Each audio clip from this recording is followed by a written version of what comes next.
যুক্তরাষ্ট্রের women's fellowship ফাউন্ডেশনের নেত্রী রেবেকা ওয়াগনার ও অন্যান্য সদস্যের সঙ্গে বৈঠক করেছেন বাংলাদেশ জাতীয়তাবাদী দল বিএনপির ভারপ্রাপ্ত চেয়ারম্যান তারেক রহমানের কন্যা ব্যারিস্টার জাইমা রহমান।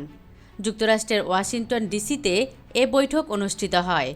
বিএনপির ভেরিফাইড ফেসবুক পেজে গতকাল শুক্রবার এ তথ্য জানানো হয়।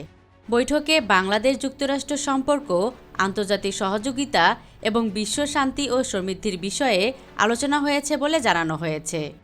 এর আগে ডোনাল্ড ট্রাম্পের আমন্ত্রণে ঐতিহ্যবাহী ন্যাশনাল প্রেয়ার ব্রেকফাস্ট অনুষ্ঠানে অংশ নিতে যুক্তরাষ্ট্রে যান তারেক রহমানের কন্যা ব্যারিস্টার জাইমা রহমান, বিএনপির মহাসচিব মির্জা ফখরুল ইসলাম আলমগীর ও স্থায়ী কমিটির সদস্য আমির খসরু মাহমুদ চৌধুরী।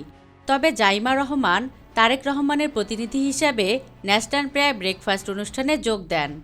গত ৫ ও ৬ ফেব্রুয়ারি যুক্তরাষ্ট্র কংগ্রেসের আনুষ্ঠানিক আমন্ত্রণে রাজধানী ওয়াশিংটন ডিসিতে এই ন্যাশনাল প্রেয়ার ব্রেকফাস্ট অনুষ্ঠিত হয়, যেখানে বিভিন্ন দেশের গুরুত্বপূর্ণ রাজনৈতিক, কূটনৈতিক, ব্যবসায়ী ও সাংস্কৃতিক ব্যক্তিদের আমন্ত্রণ জানানো হয়।